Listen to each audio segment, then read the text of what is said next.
أعوذ بالله من الشيطان الرجيم بسم الله الرحمن الرحيم كما أرسلنا فيكم رسولا منكم يتلو عليكم آياتنا ويزكيكم ويعلمكم الكتاب والحكمة ويعلمكم ما لم تكونوا تعلمون آمنت بالله صدق الله العظيم وصدق رسوله النبي الأمي الكريم ونحن على ذلك من الشاهدين والشاكرين والحمد لله رب العالمين قال الله تبارك وتعالى في شان حبيبه مخبرا وآمرا إن الله وملائكته يصلون على النبي يا أيها الذين آمنوا صلوا عليه وسلموا تسليما اللهم صل على سيدنا مولانا محمد وعلى آل سيدنا ومولانا محمد وسلم اللهم صل على سيدنا مولانا محمد وعلى آل سيدنا ومولانا محمد وبارك وسلم اللهم صل على سيدنا مولانا محمد وعلى آل سيدنا مولانا محمد وبارك وسلم. اللہ رب العزت کی حمد و ثنا کی بات اور پاک پیغمبر صلی اللہ علیہ وآلہ وسلم کی بابرکت منزہ اور کریم ذات پہ ہدیہ درود و سلام پیش کرنے کے بعد نہایت واجب الاحترام حضرت علامہ محمد سعید احمد صاحب، دیگر معزز سامعین، بزرگ و دوست و عزیز بھائیوں، ربیع الاول شریف کا بابرکت اور رحمتوں والا مہینہ اللہ نے ہمیں عطا فرمایا، اور اللہ تعالیٰ نے جتنی بھی نعمتیں انسانوں کو عطا کی ان تمام نعمتوں کو اکٹھا کر کے یہ نہیں کہا کہ اس کے برابر ہیں، اس نعمت کو نعمت عظمیٰ قرار دیا۔ اب پتہ نہیں انسان اللہ کے اس احسان کو یاد کر پاتا ہے یا نہیں کر پاتا، اور اللہ رب العزت جو کچھ تمہیں دینا چاہتا ہے اس نعمت کے ذریعے سے آپ کی طلب ہے یا نہیں ہے؟ اللہ تعالیٰ نے انسانوں پہ جو رحم کیا ہے، جو رحمت کی ہے، جو رافت کی ہے، خدائے ذوالجلال نے اپنے بندوں کے ساتھ جو حسن سلوک کیا ہے، اس کی سب سے بڑی مثال یہی ہے کہ اس نے اپنا محبوب تمہیں عطا کیا۔ اس سے بڑی اور کوئی چیز نہیں۔ لیکن انسان ہے، غافل ہے، نادان ہے، ظلوماً جہولا اس کو کہہ کے پکارا گیا ہے قرآن میں، نعمت کی قدر نہیں کرتا۔ آج میں یہ جو آیا مبارکہ آپ کے سامنے تلاوت کی ہے، کبھی اس بات پہ بھی غور کرنا، نبی پاک صلی اللہ علیہ وسلم نے ہمیں اس قرآن کے ساتھ جوڑا، اور جب اس دنیا سے پردہ فرمایا تو بھی اسی قرآن کو ہمارے درمیان چھوڑ کے گئے۔ اس کی ایک وجہ ہے، پتہ نہیں آپ کے ذہن کی سطح سے اوپر کی بات ہو جائے گی یا نیچے رہے گی یا برابر ہو جائے گی۔ ہم نے فیض لینا ہے پاک پیغمبر صلی اللہ علیہ وسلم سے، اور پیغمبر واسطہ فیض خود بھی ہیں اور قرآن کو بھی واسطہ فیض قرار دیا۔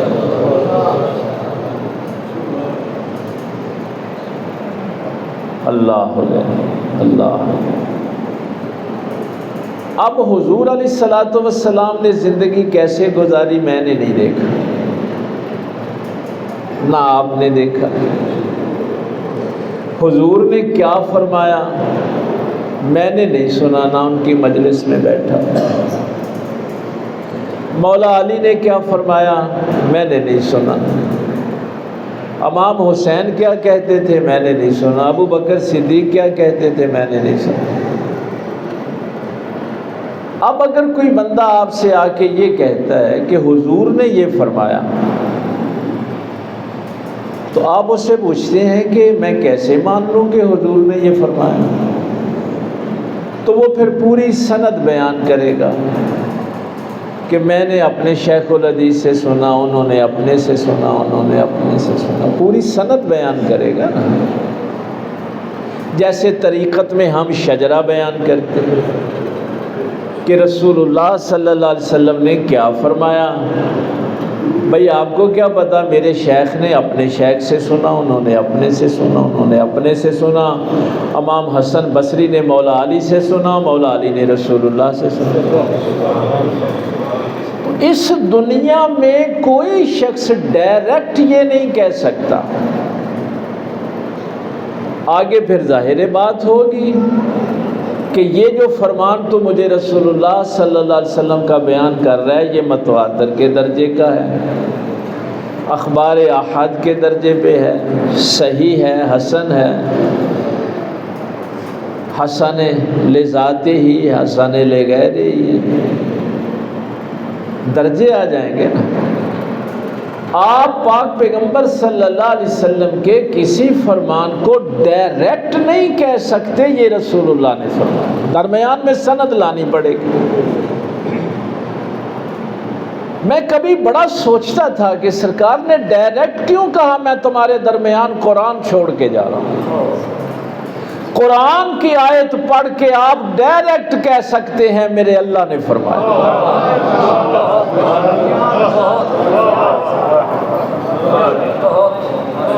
ڈائریکٹ آیت پڑھیں اور کہیں میرے اللہ نے فرمایا۔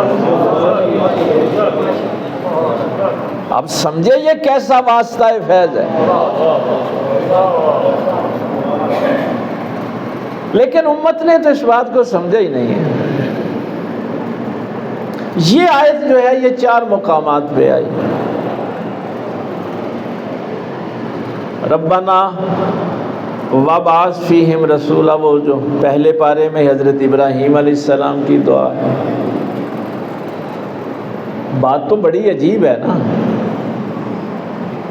پیچھے کعبے کی تعمیر کا سارا واقعہ ہے، آپ کو اسی لیے میں دعوت دیتا رہتا ہوں کہ خود بھی جا کے مطالعہ کیا کریں۔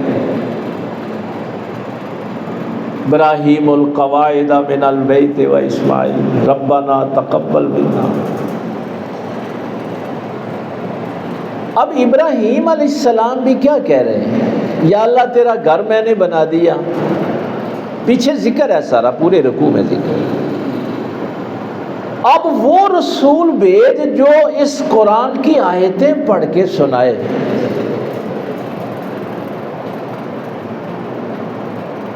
اب وہ رسول مبعوث کر دے جو آیات سنائے۔ آیات ابراہیم علیہ السلام کے پاس خود بھی تھی، صحف ابراہیم و موسیٰ، بھائی آسمانی صحائف ابراہیم کے پاس بھی تھے۔ کبھی اس پہ یاد کروانا تو میں صحائف پہ کبھی گفتگو کروں گا، یہ بڑا لمبا قرآن کریم کا موضوع ہے۔ ابراہیم علیہ السلام نے کعبہ تعمیر کر کے یہ نہیں کہا اب وہ بھیج جو صحائف تو نے مجھے دیے ہیں ان کی تلاوت کرے، رسول وہ بھیج جو اس قرآن کی تلاوت کر کے سنائے۔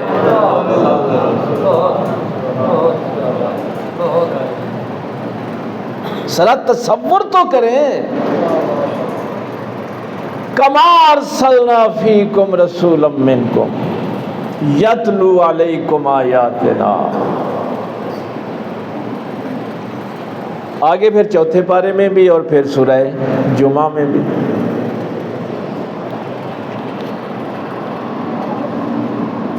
ایک جملہ میں رات بھی ادھر ڈاکٹر صاحب ساتھ تھے، وہاں یہ جملہ کہہ رہا تھا کہ قرآن کریم وہی تو 40 سال کی ظاہری حیات مبارکہ کے بعد آئے۔ اب 40 سال حضور نے جو عملی زندگی دکھائی، 40 سال تو وحی کے بغیر گزارے ہیں نا، اس بات کو امت کو سمجھنا چاہیے۔ وحی آئی ہے 40 سال بعد، 40 سال پہلے وحی کے بغیر گزارے، وہ جو وحی کے بغیر گزارے ہیں ان کو قرآن کہتا ہے فَقَدْ لَبِثْتُ فِيكُمْ عُمَرًا مِّن قَبْلِ۔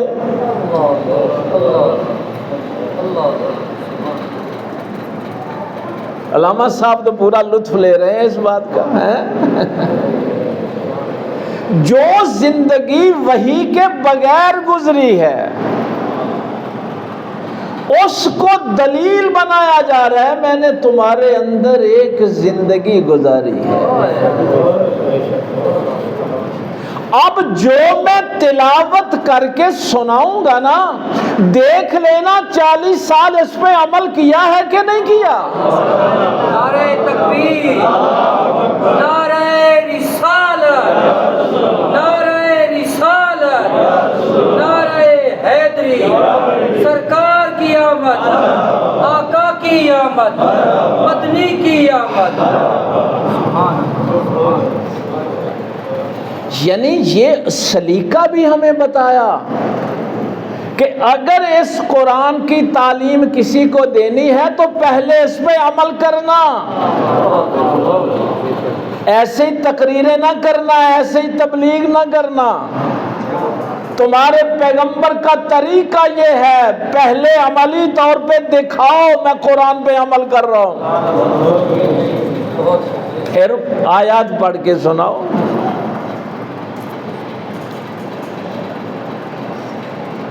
اب یہ جو سوال آپ اٹھاتے ہیں عید میلاد النبی، تو آپ کو ظاہر ہے کئی بندے اعتراض بھی کرتے ہیں، یہ آپ کیا کر رہے ہیں، بدعت ہے، فلاں ہے، آپ نے دین میں نیا کام شروع کر دیا۔ نہیں، یہ عقیدے کا فرق ہے۔ عید میلاد النبی، عید خوشی کا دن ہے نا۔ اس جملے پہ بس آپ نے، میں نے جلدی سے گزر جانا ہے آپ نے اس کو اپنی روح میں جذب کرنا ہے۔ یہ میں نے ایسے ہی نہیں دونوں آیات سنائی، پہلی 40 سالہ زندگی قرآن پہ عمل کیا۔ اب عمل کیسے ہو سکتا تھا؟ اگر اللہ کے حکم کا پتہ ہوتا تو پھر یہ عمل ہو سکتا تھا نا، ایسے تو نہیں ہو سکتا تھا۔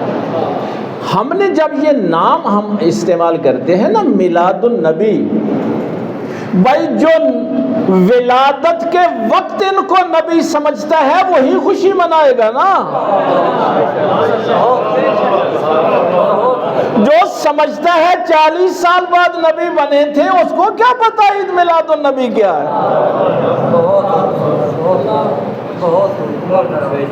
ہم میلاد النبی کہتے ہیں، جب پیدا ہوئے تھے تو نبی تھے۔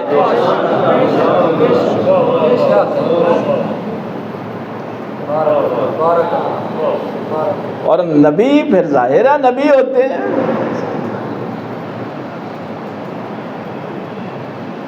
اس میں ایک اور بھی جو مفسرین نے بڑا کمال کا نقطہ بیان کیا، 40 سال یہ آیت 11ویں پارے کی آیت ہے، اس کو ہمیشہ ذہن میں رکھا کریں، فَقَدْ لَبِثْتُ فِيكُمْ عُمَرًا مِّن قَبْلِ۔ 40 سال عملی زندگی اپنے اخلاق دکھائے، اخلاق پہلے دکھائے، آیت بعد میں آئی، اِنَّكَ لَعَلَىٰ خُلُقٍ عَظِيمٍ۔ اب سمجھے قرآن کیا ہے؟ صادق اور امین پہلے بنے تھے، آیتیں بعد میں آئی تھیں۔ حضور نے وضو پہلے کر کے دکھایا تھا، یہ چھٹے پارے والی وضو والی آیت بعد میں آئی تھی۔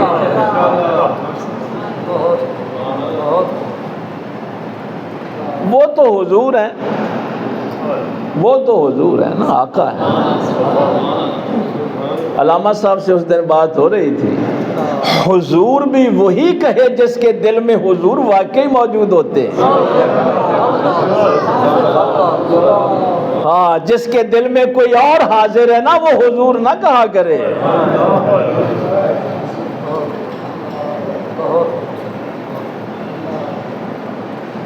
ان کا تو غلام عمر فاروق رضی اللہ تعالیٰ عنہ منافق کو قتل کر کے کہیں نا کہ اگر تجھے نبی کا فیصلہ منظور نہیں ہے تو تو مومن نہیں ہے، عمر قتل پہلے کرتے ہیں، آیت بعد میں آتی ہے۔ علی بستر پہ پہلے لیٹتے ہیں، آیت وَمِنَ النَّاسِ مَن يَشْرِي نَفْسَهُ ابْتِغَاءَ مَرْضَاتِ اللَّهِ بعد میں اترتی ہے۔ اور یہ تو ان کے غلاموں کی شان ہے۔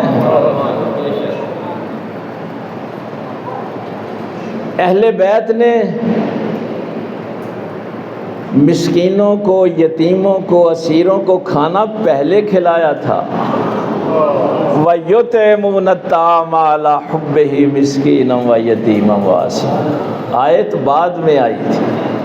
سلمان فارسی نے خندق کھودنے کا مشورہ پہلے دیا تھا، سورہ احزاب میں آیات بعد میں آئی تھی۔ تم حضور کی بات کرتے، یہ تو ان کے غلاموں کی شان ہے۔ اس لیے یہ قرآن چھوڑ کے گئے ہیں رسول اللہ صلی اللہ علیہ وسلم۔ اس سے وابستہ رہو گے نا تو تمہیں اہل بیت کی شان کا بھی پتہ چلے گا، صحابہ کی شان کا بھی پتہ چلے گا۔ آقا تو پھر آقا ہے۔ یتلو علیکم آیاتنا، ابراہیم علیہ السلام نے بھی یہی کہا تھا، مولا وہ رسول بھیج دے۔ یہاں بھی یہی ہے۔ یہ مسلمانوں کو بات سوچنی چاہیے، سنت طریقہ یہی ہے، پہلے عمل کر کے دکھاؤ۔ اگر آپ کسی کے ساتھ ہمدردی نہیں کر سکتے تو اس کو اسلام کی دعوت نہ دیں۔ پہلے ثابت کریں کہ آپ کسی کے ہمدرد ہیں، آپ کو اللہ کی مخلوق کے ساتھ ہمدردی ہے۔ اگر آپ ہمدردی نہیں رکھ سکتے تو کوئی ضرورت نہیں ہے اس اسلام کی دعوت دینے کی۔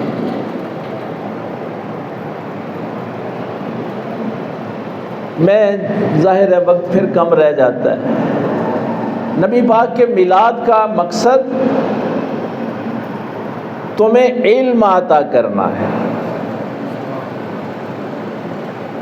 یہ مقصد ہمیشہ ذہن میں رکھنا، چونکہ جتنا بھی فساد پھیلتا ہے نا، بے چینی پھیلتی ہے، ظلم ہوتا ہے، وہ جہالت کی وجہ سے ہوتا ہے۔ آپ کے گھر میں کوئی لڑائی ہے نا تو اس کی بھی وجہ جہالت ہوگی، آپ کے معاشرے میں کوئی ظلم ہو رہا ہے تو جہالت کی وجہ سے ہوگا۔ اس لیے قرآن نے بنیادی بات یہ بیان کی کہ اس رسول کے میلاد، حضور کے اس دنیا سے آنے سے تمہاری جہالت دور ہو گئی اور تمہیں علم عطا کیا گیا۔ یہ رسول تمہیں علم عطا کرتا ہے۔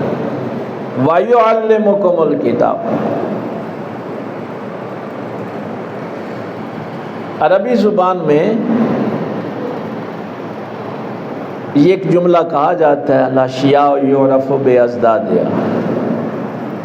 کسی بھی چیز کا آپ نے حقیقت جاننی ہو نا تو اس کی ضد کو دیکھیں،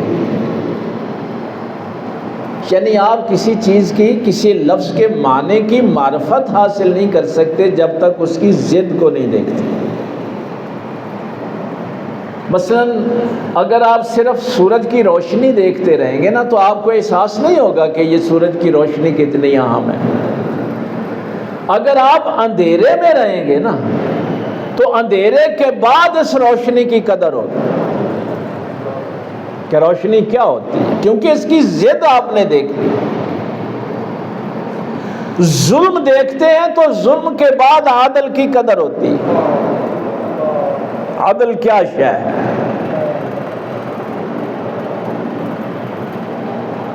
علم کا متضاد کیا ہے؟ جہل ہے نا۔ اگر علم نہیں ہوگا تو جہالت ہوگی۔ ہمارا یہ جو مسئلہ ہے اس امت کا اس وقت، وہ مسئلہ ہی جہالت ہے۔ آپ سیرت کا مطالعہ کریں گے تو پاک پیغمبر صلی اللہ علیہ وسلم جب دنیا میں تشریف لائے تو حضور کے پہلے کا جو دور ہے اس دور کو کیا کہتے ہیں؟ دور جہالت۔ یعنی حضور کا مقابلہ جاہلوں سے تھا، بلکہ ابو جہلوں سے تھا۔ حضور کا مقابلہ آج بھی جاہلوں سے ہے۔ عربی زبان میں جہل کی 3 قسمیں لکھی، ایک ہے عدم علم، علم نہیں ہوگا تو جہالت ہوگی۔ یہ میں جلدی بس تینوں چیزیں بیان کر دوں، وقت ہو گیا ہے۔ عدم علم جو ہے وہ جہالت ہے۔ اس کی میں سادہ مثال ایک دیا کرتا ہوں کہ حکم یہ ہے کہ جماعت کھڑی ہے، آپ دیکھ رہے ہیں کہ امام صاحب رکوع میں ہیں، تو آپ وہاں سے وضو کر کے دوڑ کے آ کے رکوع میں ملنا چاہتے ہیں کہ مجھے رکعت مل جائے۔ اب حکم یہ ہے کہ یہ مسجد اللہ کا دربار ہے، اس کا ایک تقدس ہے، اس کی عزت ہے۔ تیری رکعت جاتی ہے تو جائے، تیرے دوڑنے کی آواز سے مسجد کی بے ادبی نہ ہو۔ کتنے لوگوں کو اس بات کا پتہ ہے کہ مسجد میں چلنے کی، تیرے قدم کی آواز نہیں آنی چاہیے؟ یہ توہین ہے اللہ کے دربار کی۔ رکعت بعد میں بھی پڑھی جائے گی۔ اب جو یہاں مسجد میں دوڑ رہا ہے، بدتمیزی کر رہا ہے، تو پہلے تو ہم یہی کہیں گے نا کہ اس کو علم نہیں ہے۔ عدم علم کی وجہ سے یہ جہالت پھیلا رہا ہے۔ تو کئی کام ایسے ہیں جو آپ ظلم والے کرتے ہیں، کوئی بندہ رشوت لیتا ہے، سود لیتا ہے، ملاوٹ کرتا ہے، بہن بھائیوں کے مال کھا جاتا ہے، والدین کی نافرمانی کرتا ہے، یہ سارے کام عدم علم کی وجہ سے، علم نہیں ہے۔ اس لیے قرآن کہتا ہے کہ میرے نبی نے سب سے پہلے آ کے تمہیں علم عطا کیا۔ جہالت علم کے بغیر تو دور نہیں ہوتی۔ اس کی مثالیں بہت ساری ہیں قرآن کریم میں۔ دوسری قسم جو ہے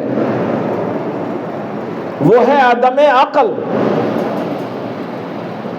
علم ہو عقل نہ ہو تو وہ بھی جاہل ہے۔ اگر ایک بندے کو پتا ہے کہ مسجد میں دوڑنے سے توہین ہوتی ہے، اللہ ناراض ہوتا ہے، اور پھر بھی وہ دوڑ رہا ہے، تو اب اس کو کیا کہیں گے؟ پڑھا لکھا جاہل کہیں گے نا، کہ علم تو ہے عقل نہیں ہے۔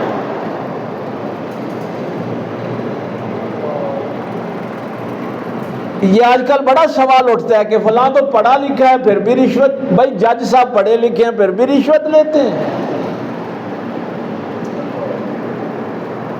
فلاں بندے نے تو اتنی کتابیں پڑھی ہیں پھر بھی بے ایمانی کرتا ہے۔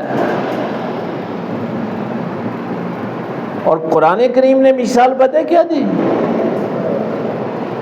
قرآن کریم نے کہا مثل الذین حملوا التوراۃ ثم لم يحملوها كمثل الحمار۔ سورہ جمعہ۔ اگر علم آ گیا ہے اور اس علم پہ عمل نہیں ہو رہا تو سمجھ لو کہ عقل نہیں ہے۔ یہ جو تورات اٹھائے پھرتے، آسمانی کتاب کی، فزکس کیمسٹری کی بات نہیں کی، میتھ کی نہیں کی، اللہ نے آسمانی کتاب کی، کہ اگر کسی کے پاس آسمانی کتاب کا علم بھی ہے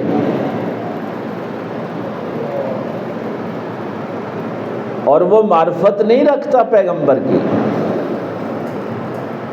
نبی کی معرفت نہیں ہے اسے، پھر کیا ہوگا؟ کمثل الحمار، وہ گدھے کی مانند ہے۔ جیسے گدھے کے اوپر آپ کتابیں رکھ دیں تو اس سے وہ عالم تو نہیں ہو جاتا۔ تو عدم علم بھی جہالت ہے، عدم عقل بھی جہالت ہے۔ اور عقل کی میں نے ڈیفینیشن آپ کو بتائی تھی، امام راغب نے مفردات القرآن میں اس کا یہی لکھا ہے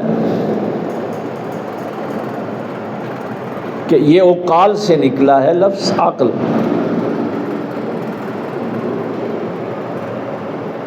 عقال عرب اس رسی کو کہتے تھے جو اونٹ کی نکیل میں ہوتی تھی اور دوسری طرف آگے جو ساربان ہوتا تھا اس کے ہاتھ میں یا وہ سر پہ باندھ لیتا تھا۔ یہاں ٹھہر کے دو جملے سن لیجئے۔ یہ رسی جو جانور کے گلے میں یا اس کی نکیل میں ہے اور دوسری طرف مالک کے ہاتھ میں، اس رسی کو عقل کہتے ہیں۔ جو جانور مالک کے ہاتھ سے رسی چھڑا لینا، مالک سے دور ہو جائے، وہ کیا کرے گا؟ کسی کو ٹکر مارے گا، کسی کی فصل خراب کرے گا، کسی کے گھر میں گھس جائے گا، نقصان کرے گا نا۔ تو جانور نقصان کرتا ہی اس وقت ہے جب تک اس کی رسی مالک کے ہاتھ سے نہ چھوٹ جائے، اپنے آپ کو وہ مالک سے مبرہ کر دے۔ تو جب قرآن عقل کی بات کرتا ہے نا، اور ان یہودیوں کو کہہ رہا ہے کہ تمہارے پاس علم تھا بھی تورات کا لیکن تم گدھے تھے، چونکہ گدھے سے بڑا بے عقل کوئی نہیں ہے نا۔ یہ قرآن کریم کی گہرائی ہے۔ یہ نہیں کہا کہ یہ کتابیں کسی کتے پہ لا دی ہوئی ہیں، کیونکہ بے عقلی کی جو مثال اس دنیا میں ہے وہ صرف گدھے کی ہے۔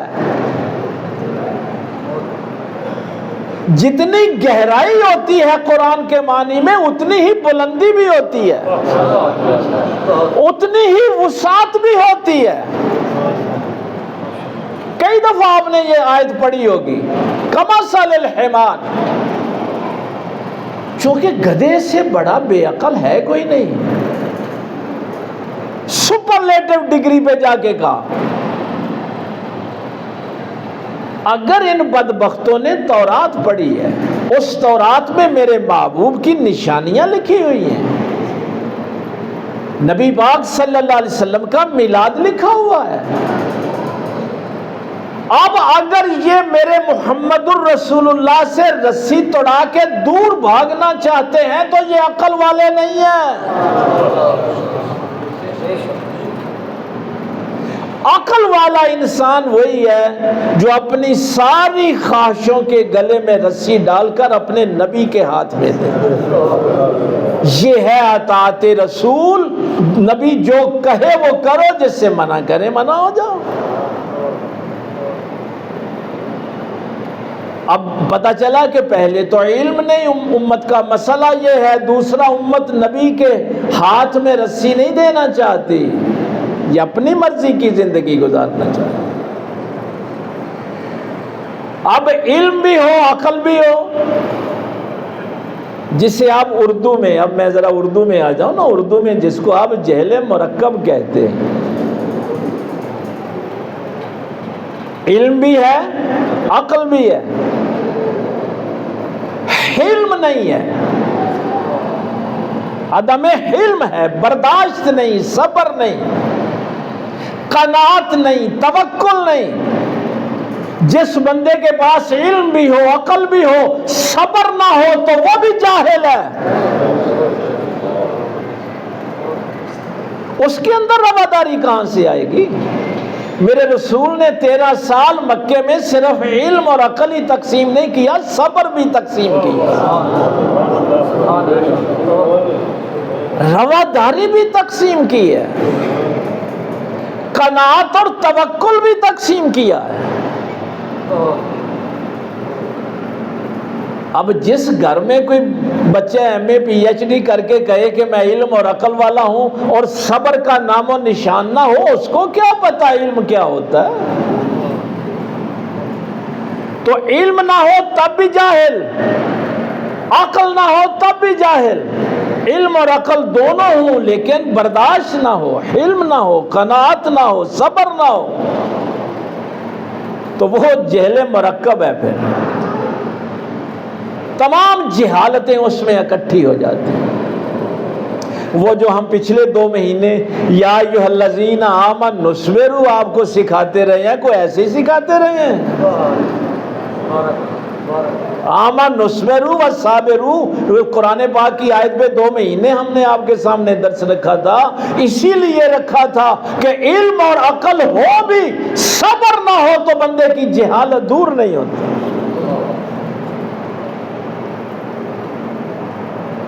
اور یہ کیسے دور ہو سکتی ہے؟ اللہ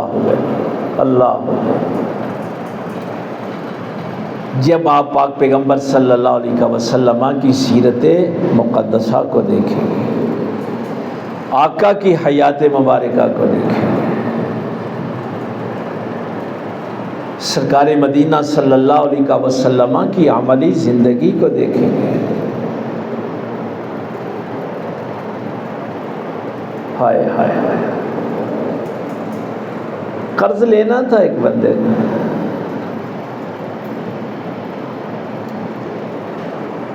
اور آ کے جذبات میں کہہ دیا،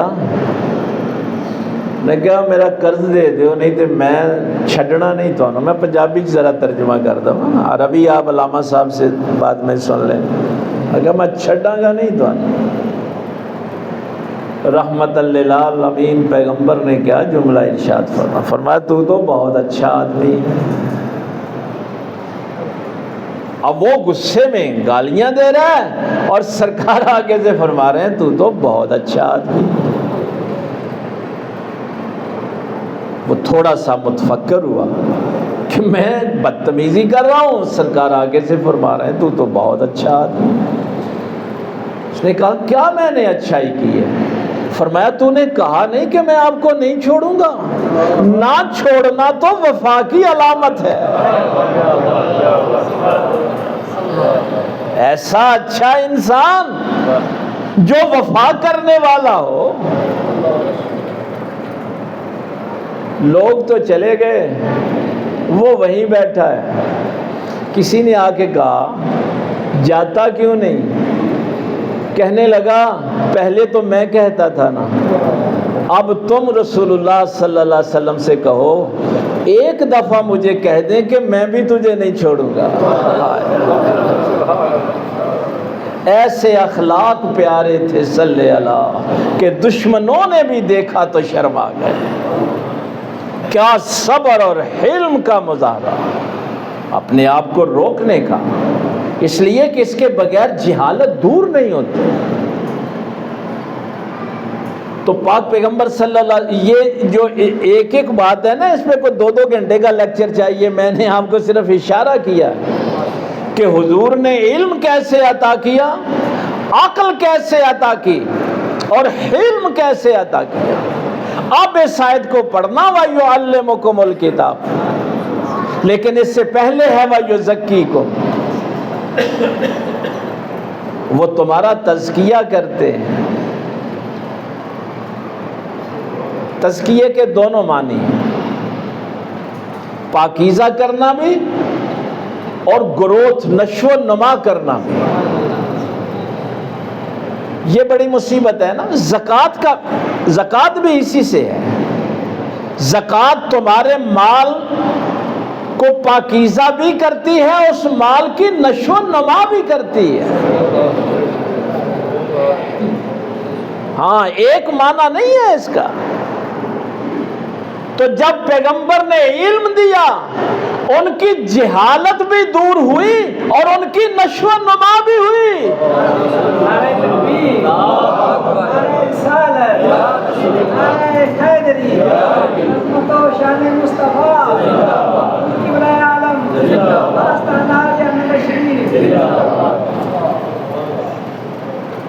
باقی ظاہر ہے یہ بابرکت شب جو شب قدر سے بھی بڑی ہے، کیونکہ اگر یہ رات نہ ہوتی تو شب قدر بھی نہ ہوتی،